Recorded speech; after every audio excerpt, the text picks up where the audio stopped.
আলহামদুলিল্লাহ রাব্বিল আলামিন ওয়াসসালাতু ওয়াসসালামু আলা আশরাফিল আমবিয়া ওয়াল মুরসালিন নবিয়িনা মুহাম্মদ ওয়া আলিহি ওয়া আসহাবিহি আজমাইন আম্মা বাদ।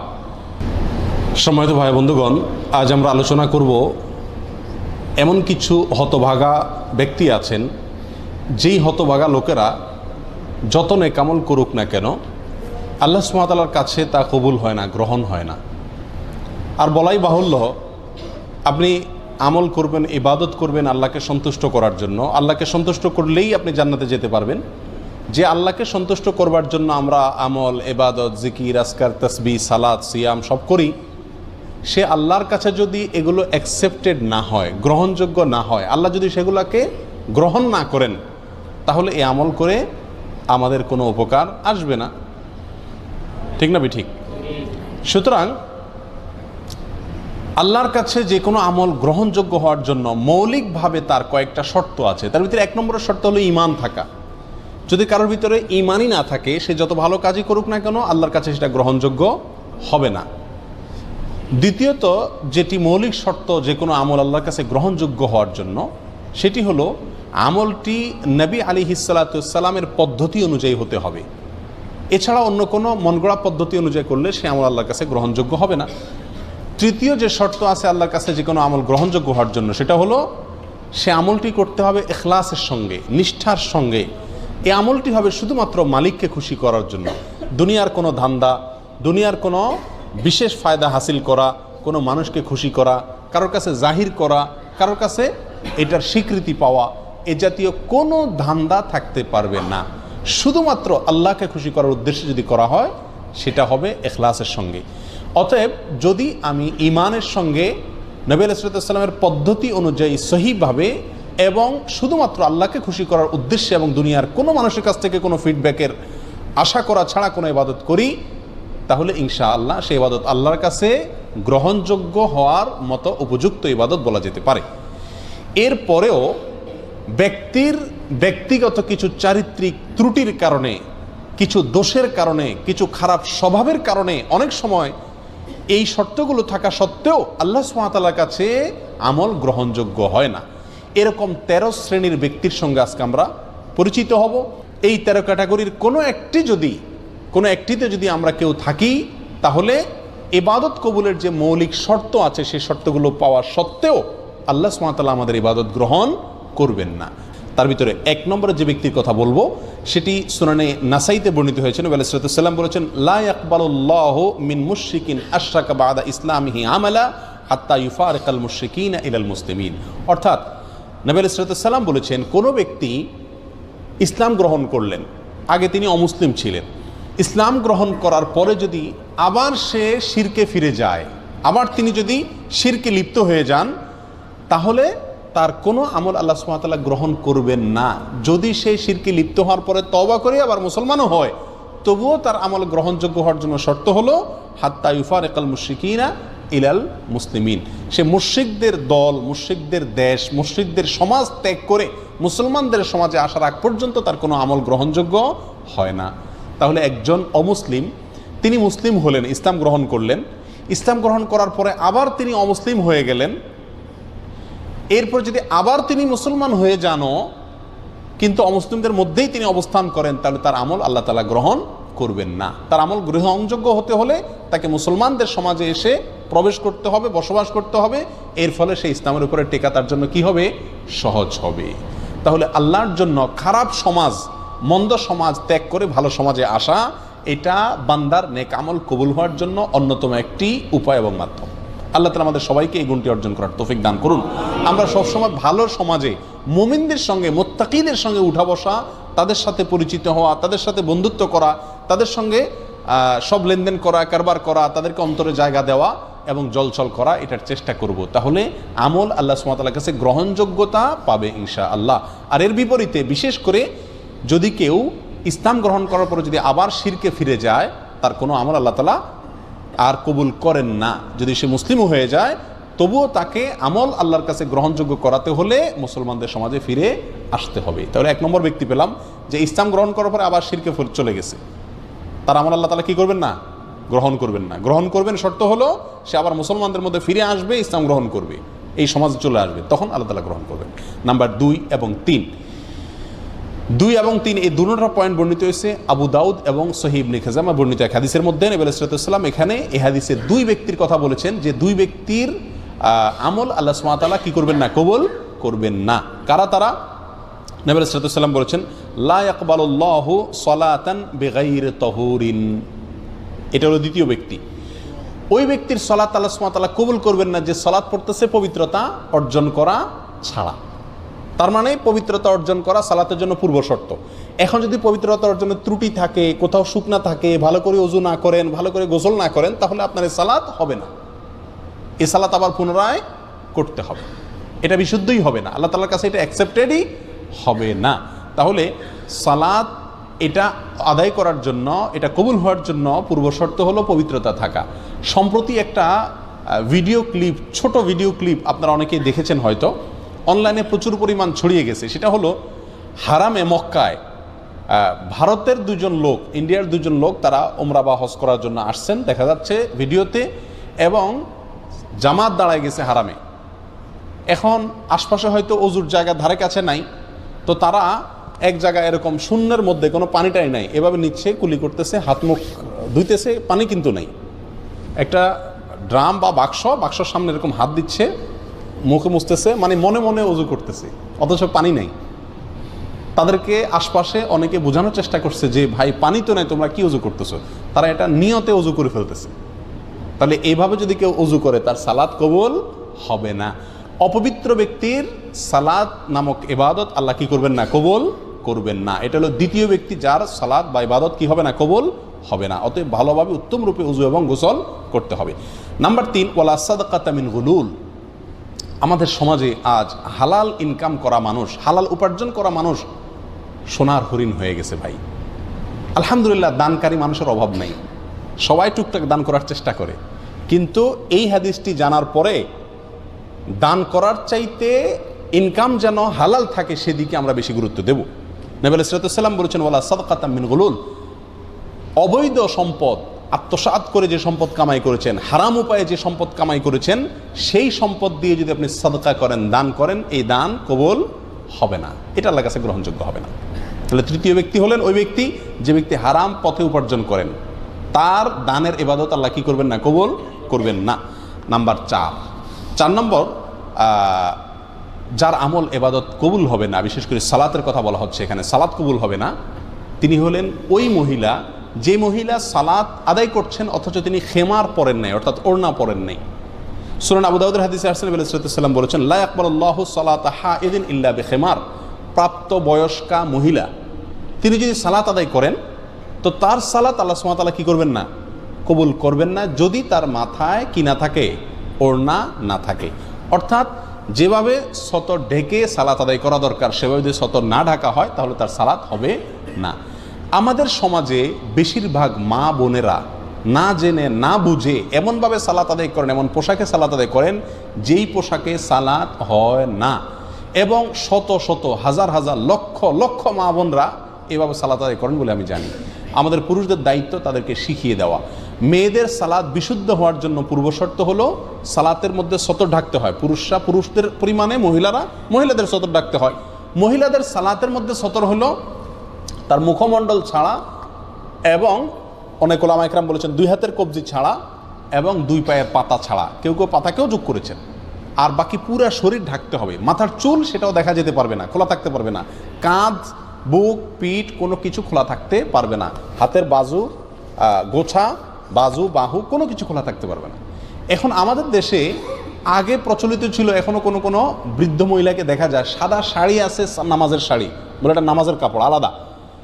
তো শাড়ি পরলে একে তো সাদা শাড়ি এমনিই পাতলা দেখা যায়, আবার শাড়ি পরলে শরীরের অর্ধেকের বেশি এমনিই চেষ্টা করলেও ঢাকা যায় না। এই জন্য শাড়ি পরে সালাত আদায় করা উচিত না। যদি আপনি শাড়ি পরার পরেও আপনি নিজেকে ওইভাবে সামলাতে পারেন তো করেন, সেটা আপনার ব্যাপার।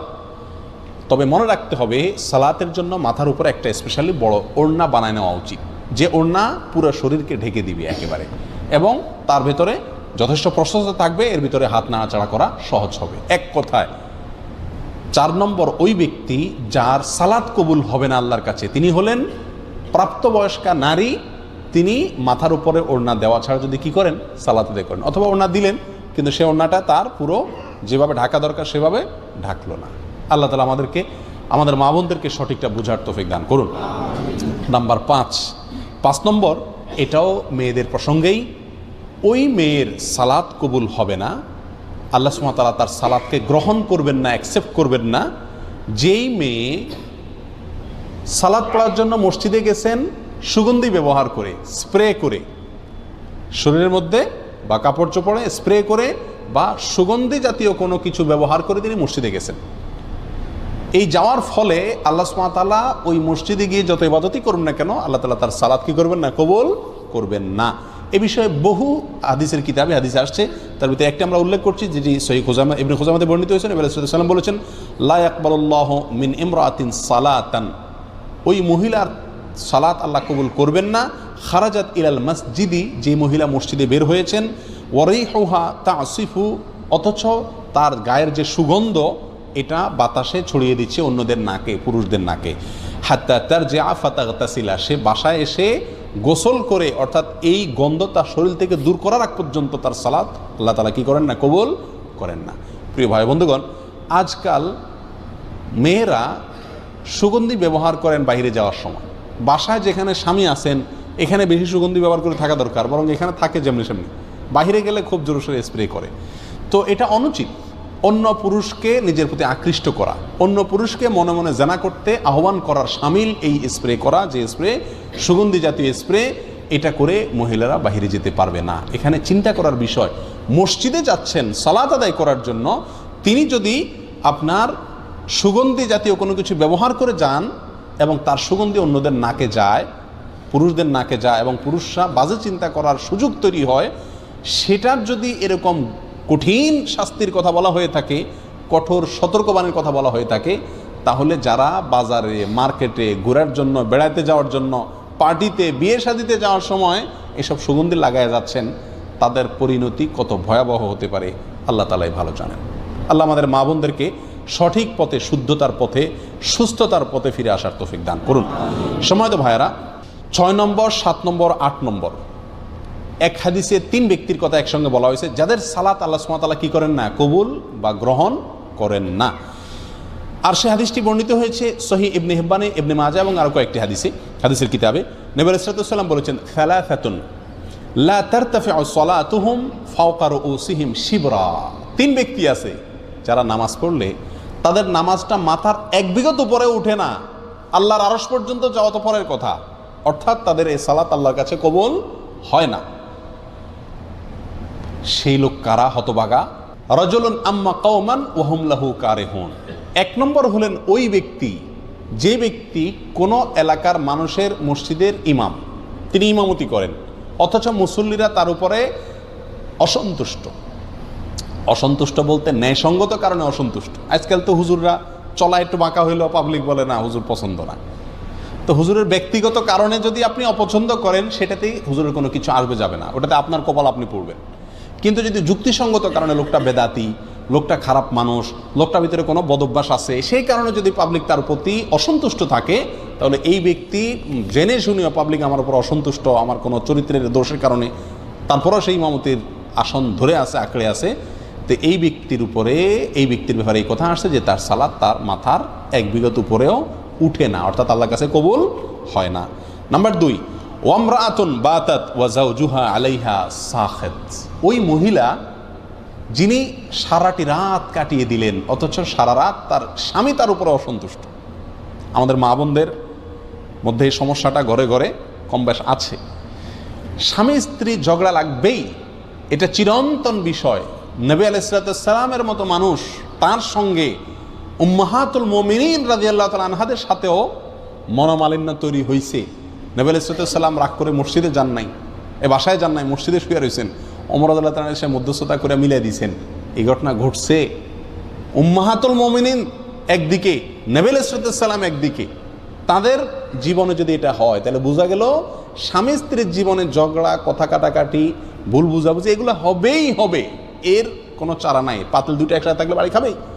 কিন্তু আমাদের বোনদেরকে খেয়াল করতে হবে, যেহেতু আমাকে আল্লাহ সন্তুষ্টি অর্জন করতে হবে, আমার ইবাদত আল্লাহর কাছে কবুল করাইতে হবে। অতএব রাগ করে আপনি থাকেন, কিছু সময় থাকেন, সমস্যা নাই। সারাটা রাত স্বামীর উপরে রাগ করে আপনি থাকিয়েন না। অন্তত রাতের কিছু অংশ গেলে রাগটা মিটানোর চেষ্টা করেন। যদি স্বামী অন্যায়ভাবে রাগ করে থাকে, গায়ের জোর রাগ করে, সেটা ভিন্ন কথা। যাই হোক, তাহলে দ্বিতীয় হলেন ওই স্ত্রী যিনি সারাটি রাত কাটিয়ে দিলেন অথচ তার স্বামী তার কারণে তার উপরে কি অসন্তুষ্ট। যদি স্বামী অন্যায়ভাবে অসন্তুষ্ট হয় এবং তাকে সন্তুষ্ট করার কোনো জায়গা না থাকে, গোয়ার টাইপের হয়, তাহলে ভিন্ন কথা। 3 নম্বর, আব্দুন আবেক, ওই গোলাম বা কৃতদাস যে মালিক থেকে পালিয়ে গেছে অনুমতি ছাড়া, কোনো তার সাথে চুক্তি ছাড়া তার থেকে পালিয়ে গেছে। কোনো কোনো বর্ণনা আসছে ওই দুই ভাই, যেই দুই ভাই নিজেদের মধ্যে মারামারি বা কাটাকাটিতে লিপ্ত। তাহলে এই হাদিসে 3 ব্যক্তির কথা আমরা পেলাম, আর আগে 5 জনের কথা বললাম। তাহলে মোট 8 জনের কথা পেলাম যাদের সালাত বা ইবাদত আল্লাহর কাছে কি হয় না, গ্রহণযোগ্য হয় না। নাম্বার 9 নম্বর হলেন ওই ব্যক্তি, যে ব্যক্তি মদিনার মতো শহর, আল্লাহ নবী আলাইহিস সালামের মহব্বতের শহর, তার স্মৃতি বহনকারী শহর, পৃথিবীর দ্বিতীয় সবচেয়ে গুরুত্বপূর্ণ এবং পবিত্র শহর, যে শহর কিয়ামতের আগে দাজ্জালের ফিতনা থেকে পর্যন্ত মুক্ত থাকবে, যে শহরের বহু ফজিলতের কথা হাদিসে বর্ণিত হয়েছে, সেই শহরে যে ব্যক্তি ফিতনা ফাসাদ করবে, সেই শহরে যে ব্যক্তি অশান্তি সৃষ্টি করার অপচেষ্টা চালাবে, এই ব্যক্তির কোনো আমল, নফল আমল, ফরজ আমল কিচ্ছু আল্লাহ তাআলা গ্রহণ করবেন না। আপনারা কেউ বলতে পারেন এটাও কেউ করে, মদিনাতে কেউ এই অশান্তি করে? গত বছর রমজানেই তো হয়েছে, বোমা হামলা হয়েছে, না জানে কি জানি ফুটছে মসজিদে হারামের আশেপাশে কোনো একটা গাড়ির পার্কিংয়ে, গত বছর রমজানের শেষের দিকে হয়েছিল। তো এটা হতে পারে কোনো আল্লাহর বান্দা, আল্লাহ তাকে হেদায়েত দান করুক, এই ভুল পথে পা বাড়াতে পারেন। তার জন্য সাবধান বাণী, তার কোনো আমল আল্লাহ তাআলা নফল ফরজ কিচ্ছু গ্রহণ হবে না যদি আল্লাহ নবী সাল্লাল্লাহু আলাইহি সাল্লামের মদিনার শহরে কি করে, কেউ অশান্তি সৃষ্টি করে। আমরা কেউ বলতে পারি যে আমরা তো এটা করবো না, তাহলে এই ওয়াজ আমাদের দরকার নাই। না ভাই, মদিনাতে আমাদের যাদের যাওয়া পড়ে, আমরা যাওয়ার সুযোগ হয়, মদিনার শহরটার প্রতি আলাদা কেয়ার করা আমাদের সবারই দায়িত্ব। আপনি একটা কলা খেয়ে মদিনার রাস্তায় ফেলে দিলেন, এটাও তো মদিনার শহরটাকে আপনি নষ্ট করলেন। অতএব আপনি এই হাদিসের মধ্যে সরাসরি না পড়েন, কিন্তু কাছাকাছি ক্যাটাগরির আমল তো করলেন। মদিনা শহরের ক্ষেত্রে আমাদেরকে সচেতন থাকতে হবে যে আমার কোনো আচরণ, কোনো কাজ দ্বারা যেন মদিনা শহরের কোনো ক্ষতি বা শহরবাসীর কোনো ক্ষতি না হয়। একই সঙ্গে মক্কার ব্যাপারেও, যেহেতু মক্কাও হারাম, পৃথিবীর সবচেয়ে পবিত্র শহর, সেটারও পবিত্রতা রক্ষার জন্য চেষ্টা করতে হবে। যাই হোক, মূল হাদিসটা আমরা চলে আসি। হাদিসটি সহিহ মুসলিম সহ বিভিন্ন হাদিসের কিতাবে আসছে। নবী সাল্লাল্লাহু আলাইহি ওয়াসাল্লাম বলেছেন, আল মাদিনাতু হারামুন মা বাইনা আইর ইলা সাউর, মদিনা শহরটা সম্মানিত শহর। ফামান আহদাসা ফিহা হাদাসান, যে ব্যক্তি এই মদিনা শহরে কোনো দুর্ঘটনা ঘটাবে, আওয়া মুহদিসান, অথবা কোনো দুর্ঘটনাকারীকে আশ্রয় দিবে, ফাআলাইহি লানাতুল্লাহি ওয়াল মালাইকাতি ওয়ান নাসি আজমাইন, তার উপরে আল্লাহর লানত, ফেরেশতাদের লানত, সকল মানব জাতির লানত পড়ে তার উপরে। এবং লা ইয়াকবালুল্লাহু মিনহু ইয়াউমাল কিয়ামাতি আদলান ওয়ালা সারাফা, কিয়ামতের দিনে ব্যক্তি যত আমল করে নিয়ে যাক না কেন, আল্লাহর কাছে তার কোনো ফরজ নফল কোনো আমল কি হবে না, গ্রহণযোগ্য হবে না। তাহলে মদিনা শহর যে অশান্তি সৃষ্টি করে, তার জন্য এই পরিণাম যে তারও আমল, কোনো আমল আল্লাহ কি করবেন না, গ্রহণ করবেন না। এরপরে আসি 10, 11, 12, 3টা পয়েন্ট আসছে এক হাদিসে। আর হাদিসটি বর্ণিত হয়েছে সহিহুল জামের ভিতরে, তাবরানীদের ভিতরে আসছে। নবী সাল্লাল্লাহু আলাইহি ওয়াসাল্লাম বলেছেন, সালাসুন লা ইয়াকবালুল্লাহু লাহুম সারফান ওয়ালা আদলা, 3 হতভাগা ব্যক্তি আছেন যাদের কোনো ফরজ নফল কোনো আমল আল্লাহ সুবহানাহু ওয়া তাআলা, নফল বা ফরজ কোনো আমল আল্লাহ তাআলা গ্রহণ করবেন না। কারা তারা? নাম্বার 1, আকুন, মা বাবার অবাধ্য সন্তান, মা বাবাকে কষ্ট দেয়, মা বাবার ন্যায্য দাবিকে মানে না, মা বাবার ন্যায়সঙ্গত নির্দেশকে ফলো করে না। বড় কঠিন একটা জায়গা, মানতেই হবে আল্লাহ এবং তার রাসূল সাল্লাল্লাহু আলাইহি সাল্লামের পরে যার নির্দেশ মানতে আমি বাধ্য, কে সে? আমার জন্মদাতা বাবা এবং মা। যতক্ষণ সাধ্যে কুলায় মানতে হবে, শুনতে হবে। আজ আমাদের অবস্থা হয়ে গেছে যে আমরা ওই যে এর আগে একটা হাদিস আপনাদেরকে শুনেছিলাম, 15টি বদভ্যাস যখন কোনো জাতির ভিতরে আসবে, তখন আল্লাহর গজব সেখানে সে জাতির উপরে চলে আসবে। তার ভিতরে একটা হলো, একটা সময় আসবে কিয়ামতের আগে মানুষ বউয়ের কথা শুনবে, মায়ের কথা শুনবে না, দোস্তকে সময় দিবে, বাপকে সময় দিবে না। আজকে সেই সময়টা এসে গেছে। আমাদের উচিত মা বাবার নির্দেশকে সর্বোচ্চ গুরুত্ব দিয়ে দেখা। আমরা জানি বৃদ্ধ বয়সে মা বাবা অনেক অযৌক্তিক নির্দেশ করবেন। মনে রাখতে হবে, আপনি যখন ছোট শিশু ছিলেন তখন যত নির্দেশ করতেন মা বাপকে, যত কিছু চাইতেন, দাবি করতেন, তার সবগুলাই প্রায় কি ছিল? অযৌক্তিক ছিল। কিন্তু মা বাবা কখনো আপনার প্রতি বিরক্ত হন নাই। আর আপনি এখন বলতেছেন না আব্বার এই কথা কোনো যুক্তি খাটে না, মা এটা বলছেন এটা অন্যায় কথা বলতেছেন। জি, ওই অন্যায় কথাটাই আপনাকে মানতে হবে, যদি সেটা মানতে গিয়ে কারোর প্রতি অবিচার করা না হয়, আল্লাহর কোনো হুকুম লঙ্ঘন না হয়। ছোট্ট একটা গল্প বলি। এক বাবা বৃদ্ধ বয়সে একেবারে জীবন সায়ান্নে মৃত্যুর আগ মুহূর্তে তিনি, তার ছেলে খুব ভালো, বাবার খুব খেয়াল করে। তো ছেলের মনের ভিতরে আসছে যে আমি বাবার মনে হয় সব রকমের হক আদায় করে ছেড়ে দিয়েছি। আসলেও সে খুব খেদমত করতো। তো বাবা একদিন ডাইকা বললো যে বাবা আমার একটা জিনিস মনে চাইতেছি। বলে যে বলো বাবা, কি মনে চাইতেছি তোমার? জীবন দিয়ে ফেলাম তোমার জন্য। বাবা আপেল খাইতে মনে চাইছে। এই একটা কথা হইলো? আপেল নিয়ে আসছে বাজার থেকে। আপেল নিয়ে আইসা ঝুড়িতে দিছে, বাবা তুমি খাও, কত খাইতে মনে চায়, শেষ হয়ে গেলে বলবো আবার এনে দেবো। বাবা বলে যে বাবা আমার তো ও যে পাহাড়টা আছে আমাদের বাড়ির পাশে, ওই পাহাড়ের উপরে উঠা ওখানে বসে আপেল খাইতে মনে চাইতেছে। ছেলে চিন্তা করলো, হায় রে বাপে, এই বুড়া বাপ হাঁটতে পারে না, মাথায় করে উঠাইতে হবে আপেল সহ। আচ্ছা যাক, বাপে চাইছে যেহেতু মরে যাবে, আমার জন্ম দিছে, আল্লাহ তার নির্দেশ মানতে আমাকে বাধ্য করেছেন। তো ছেলে বাপের কান্দে করে নিয়ে আপেল সহ পাহাড়ের উপরে উঠে গেছে। পাহাড়ের উপরে ওঠার পরে ওখানে যে বাপে বলে যে দাও আপেলগুলো দাও, তো ঝুড়ি দিছে আর বাপে একটা একটা করে নিচে ফেলে দিচ্ছে, ছুঁড়ে ছুঁড়ে নিচে ফেলে দিচ্ছে। সবগুলা ফেলানো শেষ হয়ে গেছে। আর এবার ছেলেকে বলতেছে যাও নিয়ে আসো। ছেলে তো ফেল করে তাকা রয়েছে, কিছু বলা যাবে না, বাবা নির্দেশ। গেছে কষ্ট করে, আবার নিচ থেকে আপেলগুলো কুড়ে কুড়ে আবার আনছে। আনার পরে আবার বাপে ফেলে দিস দিয়ে যাও আবার নিয়ে আসো। ছেলে বাপের দিকে তাকাচ্ছে, যাও, তুমি না ছেলে, তুমি না আল্লাহ সন্তুষ্টি চাও, তুমি না বাপের সব কথা মানতে বাধ্য, যাও আমি নির্দেশ করছি। চলে গেছে, আল্লাহকে চায় সে, নেক ছেলে। বাপে আবার ফেলাই দিস। এবার ছেলে আর নড়তে চায় না। পাগলামের একটা সীমা আছে তো, কত রকম পাগলামি করবে উনি। এবার তখন বাবা বলতেছে, বাবা খুব বেশি তোমার রাগ হচ্ছে না? খুব মাথা গরম হয়ে যাচ্ছে যে হ্যাঁ এ বুড়া বাপে কি শুরু করছে?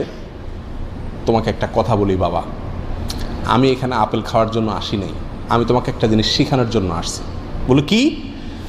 বললেন যে তুমি যখন ছোট ছিলা, পিচ্ছি ছিলা, তখন তোমাকে আমি বল কিনে দিছিলাম, তুমি বল চাইছো। এরপর তুমি বলছো না বল হইলে হবে না, আমি পাহাড়ের উপরে যাই খেলবো। আসছো পাহাড়ের উপরে, ভালো কথা, অযৌক্তিক নির্দেশ, তাও মানছি। তখন তুমি এই বলটা খেলতে গিয়া কত সবার যে নিচে ফালাইছো তার কোনো হিসাব নাই। আমি সেই বল নিচ থেকে কুড়ে বারবার আয়না দিছি। তুমি আজকে আমার আপেল 3 বার কুড়েয়া তোমার কাছে বিরক্তি লাগতেছে যে বাবা অযৌক্তিক নির্দেশ করতেছে। তুমি ছেলে এইরকম অযৌক্তিক নির্দেশ শত শতবার আমাকে করছো। সেদিন আমি তোমার নির্দেশ মানতে গিয়ে আমার কোনো মনে কষ্ট হয় নাই, আমি ওই বল আইনে আরো চুমা দিয়া তোমারে দিছি। তুমি ফালাইছো, আমি আইনে আইনা দিছি। আজকে তুমি আপেল কুড়াইতে গিয়ে তোমার কষ্ট হচ্ছে না, মনে কষ্ট হচ্ছে। সেদিন তোমার বল কুড়াইতে গিয়ে আমার কোনো মনে কষ্ট হয় নাই। ছোটবেলায় পেশাব পায়খানা করি, সব নষ্ট করি আমরা। মা বাবা সেগুলো ছাপ করেন, ঘৃণ করেন না, ঘৃণা হয় না তাদের, মহব্বতের সাথে করে, আরও চুমা দেয়। আর বুড়া বয়সে মা বাবা যদি বিছানা পেশাব পায়খানা করেন তাহলে আমাদের ঘৃণা লাগে না? হয়তো করি, কিন্তু সে আন্তরিকতা মমতা থাকে না। এই জন্যই কোনো সন্তান সারা জীবন ধরে মা বাবার যত খেদমতি করুক না কেন, মা বাবার হক পরিপূর্ণভাবে আদায় করা এটা কঠিন একটি ব্যাপার। এই জন্য এই দিকটা খেয়াল রাখতে হবে। যদি কেউ মা বাবার নির্দেশকে লঙ্ঘন করে তাহলে এই ব্যক্তি কপাল পড়া ব্যক্তিদের ভিতরে সামিল হবে, 10 নম্বর ব্যক্তির ভিতরে সামিল হবে। তার কোনো ইবাদত, নফল ফরজ কোনো ইবাদত কবুল হবে না মা বাবার যদি কি হন, নাফরমান হন। আল্লাহ আমাদেরকে হেফাজত করুন। 11 নম্বর হলো মান্নান। মান্নানকে, মান্নান হলো ওই ব্যক্তি যে ব্যক্তি দান করে খোটা দেয়। দান করে খোটা দেয় খুব জটিল একটা বিষয়। আজকাল আমরা দান করার পরে হ্যাঁ তোরে এত খাওয়াইছি, এত পড়াইছি, এরপরে আবার আমার কথা শুনলি না, আমি যে পাতে খাইলি সে পাতে হাগলি, এরকম কথা বলি কি বলি না আমরা? আপনার সব শেষ, বরবাদ হয়ে গেল। আপনার আমল আল্লাহর কাছে কবুল হবে না। খোটা দেওয়া মানুষ করবেন আল্লাহর জন্য, ওই ব্যক্তির কাছ থেকে থ্যাংক ইউ আশা করবেন না, স্বীকৃতিও আশা করবেন না, আশা করবেন আল্লাহর কাছে। 11 নম্বর গেল। 12 নম্বর হলেন ওয়া মুকাযযিবুন বিল কাদার, যে তকদিরকে, ভাগ্যকে অস্বীকার করে, সেই ব্যক্তিরও কোনো আমল কবুল হবে না। 13 নম্বর সর্বশেষ পয়েন্ট যেটি মুস্তাদরাকে হাকামে আসছে, লা ইয়াকবালুল্লাহু সালাতা ইমামিন হাকামা বিগাইরি মা আনজালাল্লাহ, ওই শাসক তার সালাত আল্লাহ সুবহানাহু ওয়া তাআলা কবুল করবেন না যেই শাসক আল্লাহ যা নাজিল করেছেন সেই বিধানের ব্যতিক্রম বা উল্টা ফয়সালা করে বা উল্টা বিধান অনুযায়ী সে বিচার করে, শাসন করে এবং ফয়সালা করে, তারও সালাত কবুল হবে না। এ হাদিসটি মুস্তাদরাকে হাকিমে আসছে। এ হাদিসটির বিশুদ্ধতা নিয়ে কেউ কেউ এটাকে জয়ীফ বলেছেন, কিন্তু কেউ কেউ এটাকে ইমাম হাকিম রাহিমাহুল্লাহ তিনি এটাকে সহি বলেছেন। তাহলে 13 ব্যক্তিকে আমরা পেয়ে গেলাম যাদের সালাত অথবা নেকামল আল্লাহর কাছে কি হয় না, গ্রহণযোগ্য হয় না। আল্লাহ তাআলা আমাদের সবাইকে এই 13 ক্যাটাগরি থেকে নিজেকে মুক্ত করার তৌফিক দান করুন। আমি আবারও এক নজরে বলে দিচ্ছি, মুশরিক যে অমুসলিম ছিল, ইসলামে আসছে, আইসা আবার যদি ইসলামে অমুসলিমদের মধ্যে ফিরে যায়, সে মুসলমানদের মধ্যে সমাজে ফিরে আসার আগ পর্যন্ত তার কি হয় না, কোনো আমল আল্লাহর কাছে কবুল হয় না। 1। 2 নম্বর হলো পবিত্রতা অর্জন করে না যে ব্যক্তি সঠিক উপায়ে, সেই ব্যক্তির সালাত কবুল হয় না। নাম্বার 3, যেই ব্যক্তি আত্মসাৎ করে অন্যায়ভাবে হারামভাবে টাকা কামাই করে দান করছে, তারও দান কবুল হবে না। নাম্বার 4, যে প্রাপ্তবয়স্কা মহিলা তিনি ভালো করে ওড়না মাথায় দিয়ে ছতর ঢেকে সালাত আদায় করেননি, তারও কি হবে না, সালাত কবুল হবে না। নাম্বার 5, যে মহিলা সুগন্ধি লাগায় মসজিদে গেছেন, বাহিরে গেলে তো আরও ভয়াবহ অবস্থা, সেই মহিলা ওই সুগন্ধি ধোয়ার আগ পর্যন্ত, গোসল করার আগ পর্যন্ত, দূর করার আগ পর্যন্ত তার সালাত আল্লাহর কাছে কি হবে না, কবুল হবে না। নাম্বার 6, ওই ইমাম যিনি মানুষের ইমামতি করলেন অথচ মুসল্লিরা তার উপরে ন্যায়সঙ্গত, যুক্তিসঙ্গত বা শরীয়তের দৃষ্টিতে কোনো কারণে অসন্তুষ্ট। নাম্বার 7, ওই মহিলা, ওই স্ত্রী যিনি সারাটা রাত কাটালেন অথচ স্বামী তার উপরে অসন্তুষ্ট, তিনি সন্তুষ্ট করার চেষ্টা করলেন না, অবশ্যই সেটা ন্যায়সঙ্গত উপায়ে এবং গোয়ার্তুমি করে নয়। নাম্বার 8, ওই কৃতদাস যে মালিকের অনুমতি ছাড়া ভেঙে গেছে, অথবা ওই দুই ভাই নিজেদের ভিতরে ঝগড়াঝাটিতে, মারামারিতে, কাটাকাটিতে লিপ্ত। নাম্বার 9, ওই কপাল পড়া যে নবী সাল্লাল্লাহু আলাইহি সাল্লামের শহর মদিনাতে অশান্তি সৃষ্টি করে অথবা অশান্তি সৃষ্টিকারীকে জায়গা দেয়, মদিনা শহরের পবিত্রতা নষ্ট করে। নাম্বার 10, ওই সন্তান যে মা বাবার অবাধ্য, নাফরমান, মা বাবার নির্দেশ অমান্যকারী। 11 নম্বর, ওই ব্যক্তি যে দান করে খোটা দেয়। 12 নম্বর, যে ব্যক্তি ভাগ্যকে বা তাকদীরকে অস্বীকার করে। আর 13 নম্বর, ওই শাসক যিনি আল্লাহর বিধান অনুযায়ী তার প্রজাদেরকে পরিচালনা করেন না। আল্লাহ তাআলা আমাদের সবাইকে এই 13 শ্রেণীর প্রত্যেকটা থেকে নিজেদেরকে মুক্ত করার তৌফিক দান করুন, এমনভাবে ইবাদত করার তৌফিক দান করুন যাতে আল্লাহর কাছে এটা গ্রহণযোগ্য হয়, কবুল হয়।